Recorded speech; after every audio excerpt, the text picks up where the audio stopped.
Olá, pessoal. Sejam todos bem-vindos. Damos início, então, ao nosso curso Gestão de Academia. E agora, falando do primeiro módulo, né, que é nós vamos discutir um pouco sobre o panorama geral da, das artes marciais no mundo, né, e também aqui no Brasil, né. Então, para começar a falar um pouco, né, então eu trouxe três aulas, né, que a gente vai falar um pouco do panorama do mercado de artes marciais, as tendências e também o planejamento, né.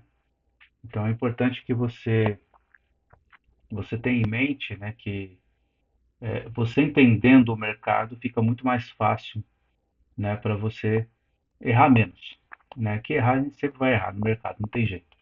Então é uma forma de você errar menos, né? E então eu trago aqui, né, alguns estudos, né, que alguns artigos que eu fui pegando, também alguns livros, né, fui traduzindo, né, isso, né, essas informações aqui, né, fazendo um compilado e trazendo para vocês essas informações. Então, no mercado de artes marciais, né, ele cresce muito no mundo, né? Então, a procura dele é muito grande, impulsionado pelos eventos, né, pelas as competições, né, que são realizadas pelas várias federações, né, e também pelas empresas privadas, né, de eventos, né, que nem o UFC mesmo, ele consegue reunir, né, uma visibilidade gigantesca, né? E o outro, né, o aumento do interesse pela atividade física, né, e também um estilo de vida mais saudável. Então, isso está impulsionando a procura, né, por esse lado. Tem gente que não gosta de academias tradicionais, né, no caso, musculação, ginástica tal, essas coisas, então eles preferem buscar a arte marcial como um plano B, vamos dizer assim, né? E então eles procuram para esse lado. Então tem um mercado gigantesco aí que ainda as pessoas não entenderam, né, que pode explorar e deve explorar, tá ok? E o Wushu, né, ele também vem acompanhando esse crescimento de uma forma um pouco mais tímida, né, mas ele tem um crescimento sim. Porém, o Wushu ele vem crescendo pelas extremidades, né? Então, por que extremidades? Né? Primeiro, a modalidade de combate deles, né, que é o Sandá. Então, a modalidade de combate está ganhando uma visibilidade muito rápida, né? E as pessoas estão gostando muito. Por quê? Ele se assemelha muito, né, aos combates do UFC, né? Também a outras modalidades similares, né? Então, eles estão tendo bastante destaque. Então, na China mesmo tem um evento que chama-se o Rei do Sandá. É um evento gigantesco, né, que as pessoas fazem e justamente por esse lado a procura, né, por essa modalidade Sandá vem crescendo muito e claro aumentando a visibilidade do Kung Fu, do Wushu moderno, né? E a outra extremidade é justamente a parte da prática de saúde, meditação, né? A mindfulness, né? Que é o Tai Chi, o Qigong, né? Então, e o meio de campo, né? Que são as técnicas, as formas, né? As lutas combinadas, manuseio de instrumentos, armas, tudo, né? Então, isso tá ainda tem que ter uma comunicação, uma identidade, né? Para o público conseguir se identificar, tá ok? Através disso, né? Então, a procura ela vem aumentando, né? Lentamente, tá ok? Então, está tendo, né, de toda forma, existe um crescimento, né, geral no mercado de todas as artes marciais, tá? E hoje o mercado de artes marciais, né, ele foi avaliado em 6,5 bilhões de dólares em 2022, né? Então, justamente pela empresa, né, que organiza os eventos do UFC. Então, e tem uma expectativa de crescimento de 5,5% ao ano até 2030. Então, quer dizer que vai crescer bastante. E outra, uma arte marcial que cresce 5,5%, cara, é um crescimento exponencial, muito bom, tá bom? E esse crescimento ele veio através do UFC e do MMA, né, que eu comentei um pouco antes, né? E por que que isso, né, tem um grande valor, né? Porque as pessoas estão cansadas, né, de ficar preso a rotinas que não são pensadas para ela, né? Então, às vezes você entra numa academia de artes marciais e aquilo é imposto para você uma forma e a pessoa fica reproduzindo aquilo até dias, meses, anos e sem entender o porquê que está fazendo aquilo. Então isso vem perdendo mercado. E hoje a visão do MMA ele trouxe justamente isso, né? A liberdade para que o cliente escolha o que ele quer fazer, o que ele queira fazer, tá? Então essa liberdade, né, ampliou a visão do MMA, que nasceu vários outros eventos, né, que nem o UFC, né, o Jungle Fight e vai, né? Então na China nasceu também o, o, o Taking of Sandá, né, que é o rei do Sandá, justamente porque ele é um braço que saiu do Kung Fu, né? Ele pertence ao Kung Fu ainda, tudo, né? Ao Wushu moderno, porém ele tem um lado independente dele. Então a China viu que consegue, né, fazer um evento isolado para eles, né? Então ele começou a crescer muito rápido, né? Então isso é maravilhoso. Então, quanto mais visibilidade, mais fácil o Wushu ser reconhecido, né, como um esporte olímpico, né, que é o grande objetivo do Wushu moderno. E o Wushu está tendo esse crescimento, né, através dos Jogos Asiáticos, né, agora foi colocado nos Jogos Olímpicos da Juventude. Só para você ter ideia, esse ano de 2025, né, o Brasil vai sediar o Campeonato Mundial de Wushu, lá em Brasília, né? Então, é maravilhoso isso. Pela primeira vez, né, a América do Sul vai sediar um evento gigantesco desse, né? Então, temos que. E o que é mais legal ainda, saiu do eixo Rio-São Paulo, né? Então, está sendo feito lá em Brasília. E a posição, né, que o Brasil ocupa com relação às artes marciais, aqui nas Américas, né, nós somos o segundo maior mercado, né, das Américas, né? Ficando atrás somente dos Estados Unidos. Então, nós temos aproximadamente 10 milhões de praticantes envolvendo todas as artes marciais, tá? E isso representa 4,8% da nossa população. É um número grande? Não, é pequeno. Dá para a gente, né, aumentar muito, que nem o mercado fitness, né? Esse número é um pouquinho maior, né? Chega a cerca de 5,5 até 6%, né? Então, é um mercado, são bem similares aí, né? Então, mas tem um mercado gigantesco para a gente poder explorar. Então, se você for ter, pegar esses dados, né, com a população da cidade de São Paulo, então a cidade de São Paulo tem 12 milhões de habitantes. Só a cidade de São Paulo, 12 milhões de habitantes. Então, quer dizer que 10 milhões no Brasil inteiro, né? Então a gente não tem quase ninguém ainda praticando. Então tem um mercado enorme para ser explorado, tá ok? E dentro do Brasil nós temos as modalidades, né, de artes marciais que estão, né, no ranking, né? Então, claro, o judô é primeiro lugar, né? Então sempre aqui, né? Desde os anos 80 o judô é o mais praticado, né?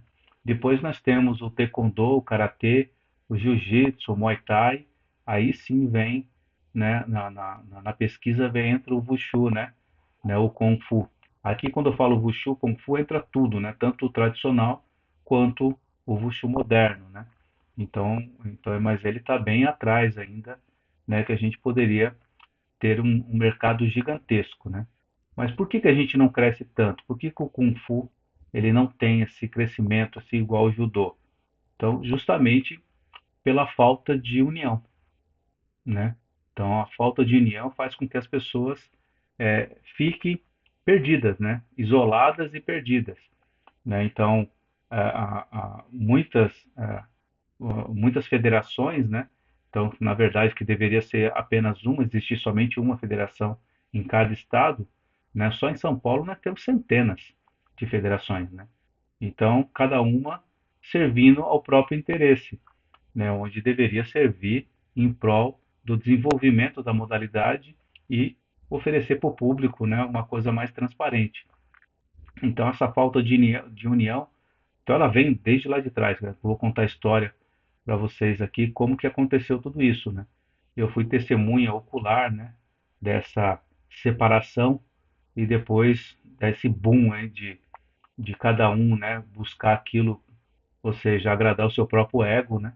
Então essa falta de união fez com que o Kung Fu ficasse muito disperso e até mal visto em algum, alguns meios, né, que a gente vai discutir mais para frente. Então falta muito governança, né, e uma estrutura séria, né, semelhante o judô, por exemplo, né? O judô ele tira o chapéu, cara.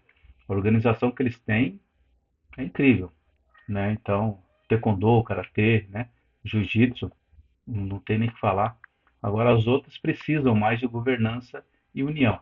Então, a federação, né, a IWF, né, a Federação Internacional de Wushu, né, então, ela possui mais de 150 membros, né, filiados, né. Estima-se hoje que no mundo temos 30 milhões de praticantes de Wushu, tá ok?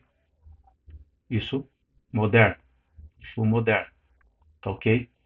Então, 30 milhões de praticantes de Wushu, certo? Agora, se você for pegar todos os estilos de Kung Fu que tem, né, juntar todos, aí o número fica impensado, né? Então, vamos colocar mais de 100 milhões aí de pessoas que praticam, né? Então, dados oficiais aqui da CBKW, né, da Confederação Brasileira de Kung Fu Wushu, então, que é a nossa entidade oficial, né, que representa a IWF também. Então, ela tem cadastrado somente 20 mil, né, praticantes cadastrados, né? E pouco, né? Número muito baixo comparado ao nosso crescimento aqui, né? Agora, se você for juntar as outras entidades, né, paralelas que não são vinculadas à CBKW, né, e associações, a gente garanto para você que a gente passa fácil de 1 milhão de praticantes aqui no Brasil, tá? E, e, e essa falta de união faz com que a gente não tenha esse crescimento e esse número, esses dados, né? Que foi muito difícil para eu arrumar esse número aqui para você, né? Então eu tive que procurar, vasculhar em vários documentos, né, do site, né, da confederação, para conseguir saber que nós temos apenas 20 mil praticantes cadastrados, tá? E isso ainda é uma estimativa, né, que não tem ainda nada, né, nenhum documento autêntico, né, é, oficial, né, que fornece esses dados, né, que deveria ter, né, a gente deveria saber quantos, né, quantos praticantes nós temos, né, oficialmente, né.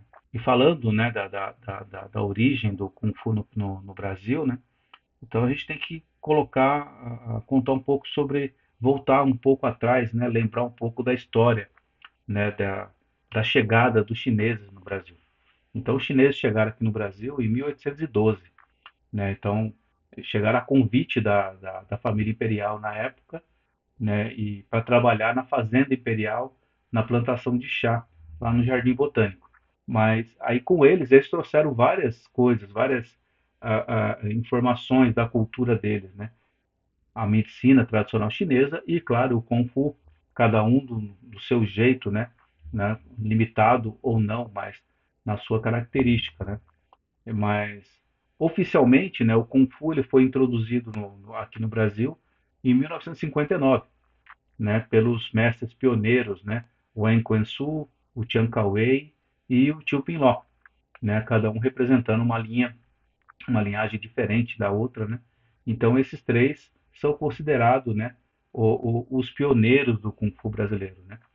E depois deles, a partir dos anos 70, né, começaram a vir outros chineses, né? Então, que nem o Li Winkei, né, o Liu Pailin, Liu Timin, o Li Hongqi, né, o Li Hongqi, o Danny Hu, né, eles já chegaram já quase nos anos 80, né?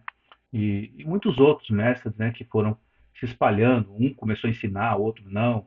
Tem gente que está aqui desde essa época, nunca ensinou nada para ninguém, né? Então, e, e através deles, né, eles começaram a divulgar toda a bagagem cultural deles, o conhecimento marcial, né? Apesar de alguns deles, né, terem treinado com, com, com grandes mestres lá na China, tudo, aí alguns chegaram aqui e fundaram o estilo próprio, né? Então deram nomes, tal, enfim, cada um fez do seu jeito, né? E, e a partir desse período, né, da chegada dos anos 70, muitos brasileiros, né, que treinavam com os pioneiros e com os outros chineses que chegaram, começaram a ensinar. Então, os brasileiros, né, que eram autorizados por eles ou não, começavam a ensinar, né? E teve outros, né, que apesar de ter tido contato, né, com os pioneiros, treinaram com eles, foi para fora buscar mais conhecimento, que foi o meu caso, né? Que eu tive a oportunidade também de treinar com os pioneiros e também com os alunos dos pioneiros, né? E depois eu fui para fora me aperfeiçoar, buscar mais formação. Afinal, eu sempre tive fome de conhecimento, ainda tenho, né? Então eu fui buscar realmente aquilo que eu tinha, que eu queria trazer para cá, né? Para o Brasil, um formato diferente do que tinha na época, né? E fui atrás. E outros brasileiros, né, que desenvolveram seus próprios estilos, né, que estão aí ensinando tudo, né? Tá certo, tá errado? Não sei. Não sou eu que vou julgar isso, né? Mas só contando um pouco da história para vocês, né, como foi a introdução e a evolução do Kung Fu até esse período aqui, certo? A partir dos anos 80, né, os mestres, né, que estavam divulgando, ensinando Kung Fu no eixo Rio-São Paulo, né? Ampliando um pouquinho já para Minas Gerais, Rio Grande do Sul, né? Então, esses mestres eles começaram a se reunir com o objetivo de fundar uma federação, certo? Aqui em São Paulo. Não chegava em acordo. Isso em meados de 85, né? Então, eles não conseguiram chegar em nenhum acordo, né? E o objetivo deles era fazer um campeonato, né? E padronizar o campeonato para eles conseguirem fundar, então, a federação, tá? E não conseguiram, pelo contrário, né? Eles dividiram em dois grupos, a priori, né? Em dois grupos, e cada qual fundou uma federação, né? Então, de início, né? Então já temos duas federações que ficaram concorrentes entre si e dividiu os praticantes. Então esses praticantes não aceitavam a federação 1, a federação A, o outro não aceitava a federação B e começavam até a ter intrigas entre elas, né? Então, mas isso foi briga de ego, né? E continuou, né? Com cada um fazendo o seu trabalho, até que, né? A gente conseguiu, né? Ter um norte, né? E cada estado foi fundando a própria federação de acordo com o que queria, porque o objetivo deles era criar uma confederação. Então, então, para fundar uma federação, vamos entender. Então, você tem que ter um grupo de associações, né? Que fundam uma federação, certo? Então, associação que é filiada à federação. Já para ter uma confederação, é um grupo de federações, né, que tem a confederação. Tá ok? Então, só para você entender o processo de fundação, como que tem que ser. De... Só para você ter uma ideia, só os dados aqui de curiosidade, né? Hoje, só no estado de São Paulo, cara, nós temos centenas de federações, tá? E sendo que deveria só ter uma, tá? Então, mas fica aí, né, a dica, né? Então, voltado para o Wushu moderno, Wushu competitivo, né? E nós temos a CBKW, que é a Confederação Brasileira de Kung Fu Wushu. Essa sim é considerada a oficial. Por que que ela é oficial? Porque ela é a única federação que é filiada à IWF, né? A International Wushu Federation. Então, ela é filiada à IWF. E ao mesmo tempo ela é vinculada ao Comitê Olímpico Brasileiro, né? Assim como a IWF ela é filiada ao COI, ao Comitê Olímpico Internacional, tá? Então porque essa é a modalidade que a gente tem que apoiar para se tornar um esporte olímpico, tá? Então por isso que falta união. Se todas, né, todas se unissem em prol do desenvolvimento do Wushu, isso seria maravilhoso para tornar né, o Wushu um esporte olímpico. Então, existe aí, né, um murmurinho, né? Existe um murmurinho aí que o Wushu vai se tornar um esporte olímpico em 2028. Então, tomara. Estamos torcendo para isso. Eu mesmo apoio muito, né, o Wushu moderno para que ele venha realmente se tornar um esporte para aumentar muito mais, né, a gama de trabalho e ao mesmo tempo, né, conseguir a gente conseguir patrocinadores, conseguir parceiros para aumentar a prática. E para isso precisa ter governança e ser uma coisa transparente, tá? E não puxar sardinha para uma federação, para um grupo de, de praticantes e outro, né? Mas sim é uma coisa democrática, né? Para que todos possam fazer parte disso de uma forma justa, tá ok? Então isso é um pouquinho da evolução aí do Kung Fu, tá ok? Agora, qual é o papel do profissional hoje no mercado de artes marciais, no mercado do Wushu, tá? Primeira coisa, o profissional é aquele que atende o cliente, certo? Ele é a linha de frente, tá? Então ele é o cara que faz o atendimento, certo? Ele que ensina diretamente para o cliente, perfeito? O profissional, primeira coisa, ele tem que estar vinculado a associação, uma associação, certo? Seja ela de cunho esportivo ou não. Ele tem que estar vinculado. Por que, que ele tem que estar vinculado? Porque isso garante para ele um, uma, um reconhecimento profissional, tá? Nacional ou internacional, né? Então, e isso faz com que ele ganhe mais credibilidade naquilo que ele está fazendo, certo? A associação a associação, se ela tem cunho esportivo, ela vai automaticamente vai estar afiliada a uma federação desportiva, né? Então, se ela tem o cunho desportivo, então ela tem que estar filiada a isso, independente se ela é esportiva ou não. O profissional ele tem que ter esse vínculo, porque a associação que cria e forma os novos profissionais, né? O projeto, né? O programa Black Belt, né? Ou formação inicial, é criado por uma associação, tá? Então eu, como profissional, eu não posso formar um faixa preta, né? Então tem que ter um órgão oficial que vai formar esse novo profissional para o mercado. Ah, mas ele alcançou a faixa preta, ele pode dar aula? Não, ele tem que fazer uma especialização direcionada, né? Um curso de gestão mesmo, né? Um curso de metodologia de ensino, porque até então ele só aprendeu treinando, ele não sabe ensinar, né? Então ele tem que aprender realmente como ensinar, tá? Não é simplesmente, né, ficar reproduzindo técnicas, né, que durante muitos anos a grande maioria fez. Eu mesmo fiz isso por muito tempo, né? Hoje eu tenho uma pegada totalmente diferente na minha metodologia de ensino, tá ok? Então cabe ao profissional identificar talentos esportivos e talentos profissionais. Quando encontra esse talento, ele vai direcionar esses talentos para a associação vai direcionar eles de acordo com o objetivo de cada um. Então, se eu tenho um atleta lá que ele, né, ele tem um talento esportivo, eu vou colocar ele para competir, né? Então, eu vou colocar ele para competir lá para representar o nome da nossa associação, certo? Ah, mas ele quer se tornar um faixa preta, um profissional e tal. Aí ele alcançando a faixa preta, ele entra no programa Black Belt.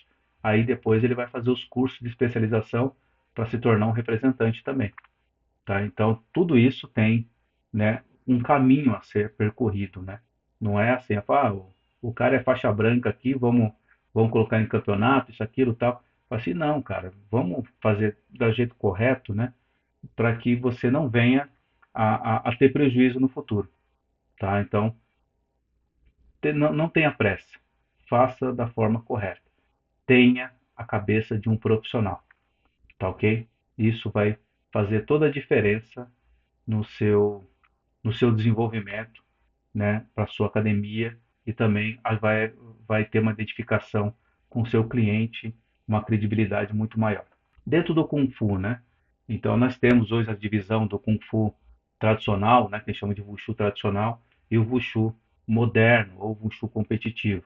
Então, nós temos várias modalidades, né? Então, dentro do Kung Fu tradicional, didaticamente, eles dividiram, né, os estilos entre estilos do norte, né, estilos do sul, estilo interno, estilo externo, né? E que nem a pessoa falava que estilo do norte eles usam chute altos, né? O estilo do sul usa mais mão, estilo interno é mais forte, aliás, estilo externo a pessoa é mais forte, né? Desenvolve força física, o interno é mais energia interna, tudo isso, né?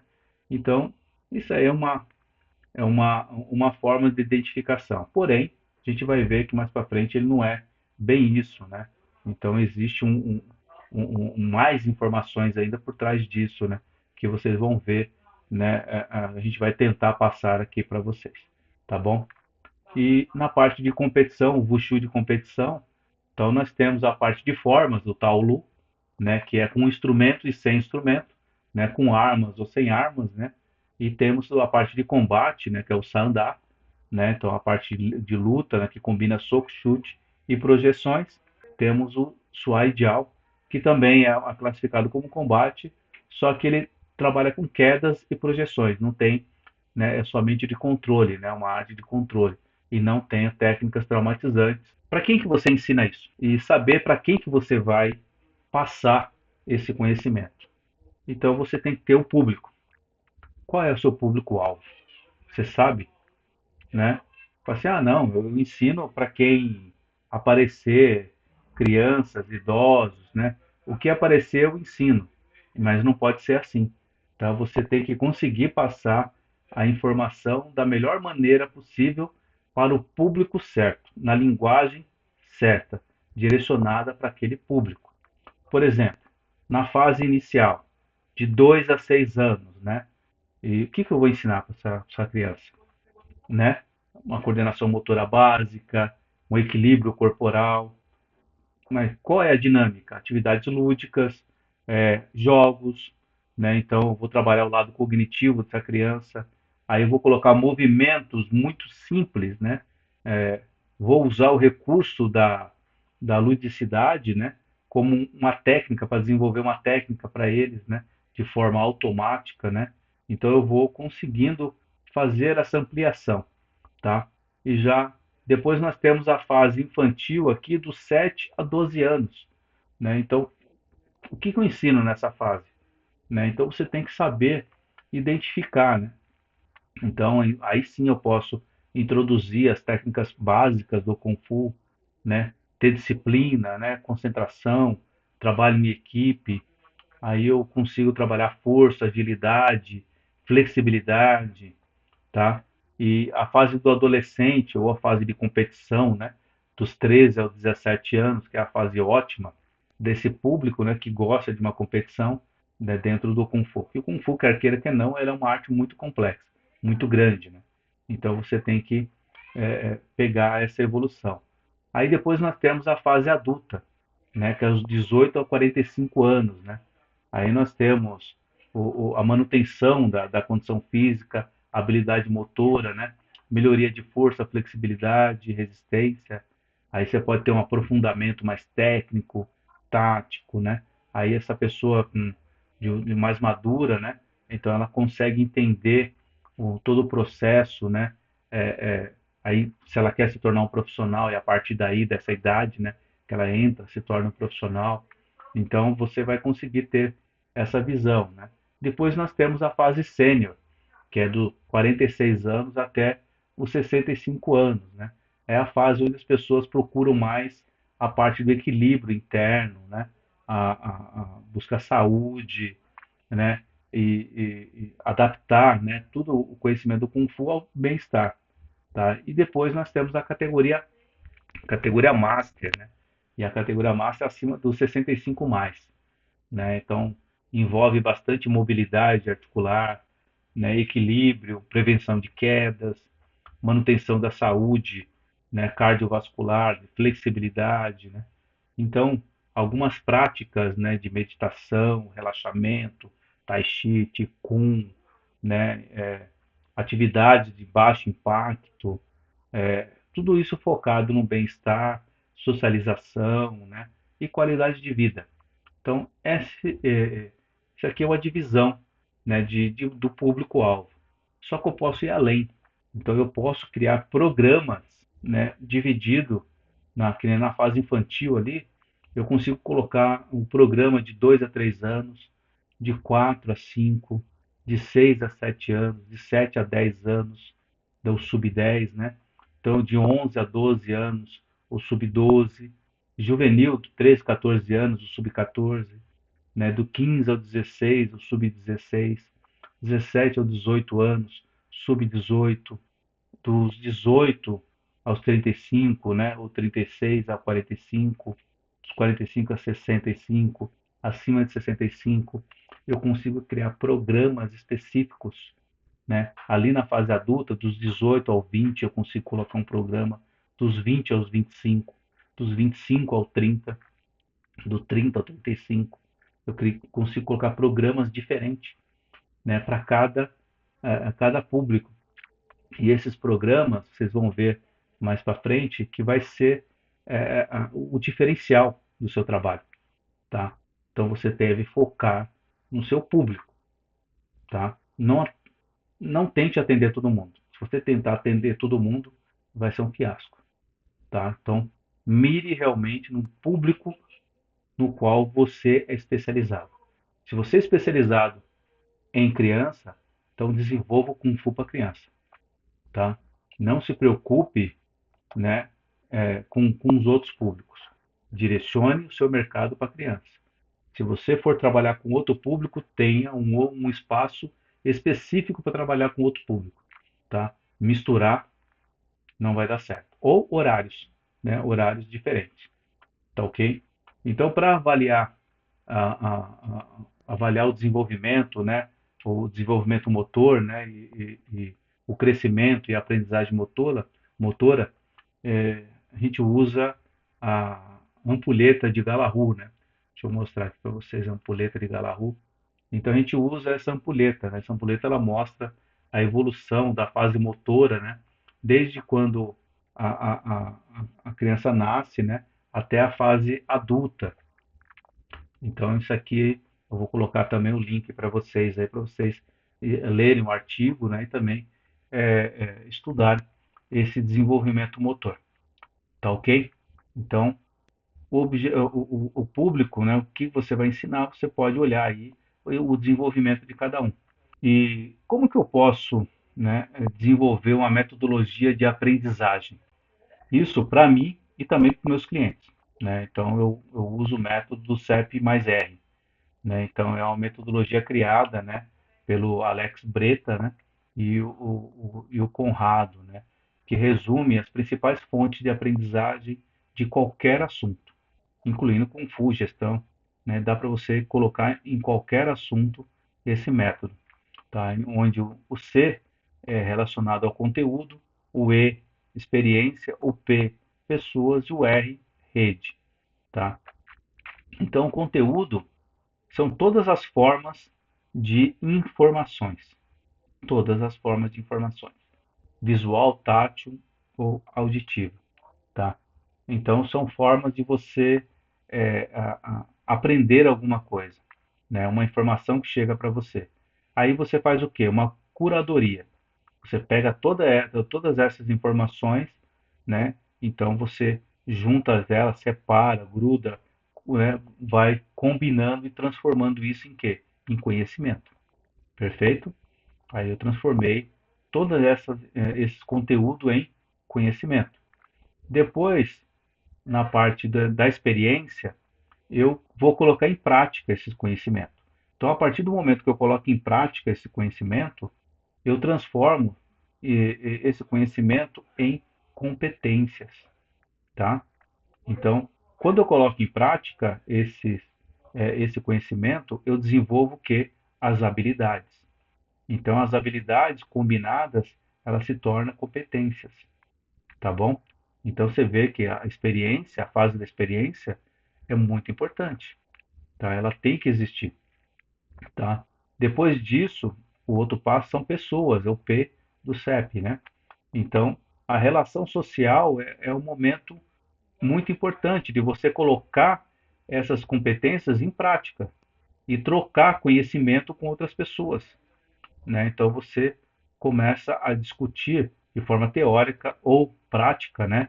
Que nem no Kung Fu a gente coloca o quer queira, quer não, os confrontos do Kung Fu é um momento de você fazer essa troca de experiência. E isso você aprende e também ensina, tá? Então automaticamente você faz isso, tá? E depois volta para o início novamente, né? Volta pelo ciclo lá de conteúdo, né? Quando você tem esse novo conhecimento, volta lá para o início para você colocar a pesar ali na curadoria cognitiva e transformar em novos conhecimentos. E o R, né? De rede, do CEP mais R, né? Está relacionada a grupo de pessoas, onde você tem um grupo de pessoas onde você pode colocar é, é, é, o conhecimento, né, as competências ali no meio para fazer a troca com as pessoas, né, saber se realmente vocês estão, né, no caminho certo. E também não ficar isolado. Então é um momento de você não se isolar, estar em rede, estar em comunicação constante com as pessoas, tá? Então, seja um aprofundamento acadêmico ou simplesmente social, então a rede é importante para isso, né? Então, a partir do momento que você faz essa troca, você gera novos conhecimentos. Aí você volta lá, conteúdo, experiência, pessoa, e sempre está nesse ciclo de aperfeiçoamento, tá ok? Então, dentro do Kung Fu, o que que é o conteúdo? São todas essas técnicas que as pessoas ensinam lá, né? Não só as técnicas, mas a cultura, a filosofia, né? Então, experiência é praticar o que você aprendeu, é colocar em prática mesmo, né? Pessoas, é o momento de você trocar essas experiências, né? E a rede é incluir no grupo, estar sempre fazendo a vivência, né? Que a gente chama de sanfa, né? Ou citou a relação mestre e discípulo, né? Então está nesse convívio, né? Então é um método muito rico, né, para você se desenvolver. Nós falamos um pouco do mercado global, né, das artes marciais. Também falamos um pouco do mercado brasileiro, né? A chegada dos chineses no Brasil, né, a organização do Kung Fu no Brasil, né, e o público, né, para quem você vai direcionar esse atendimento que você está se especializando, né? Então, e é claro, a forma de aprendizagem. Então, nos encontramos na próxima aula aqui. Obrigado.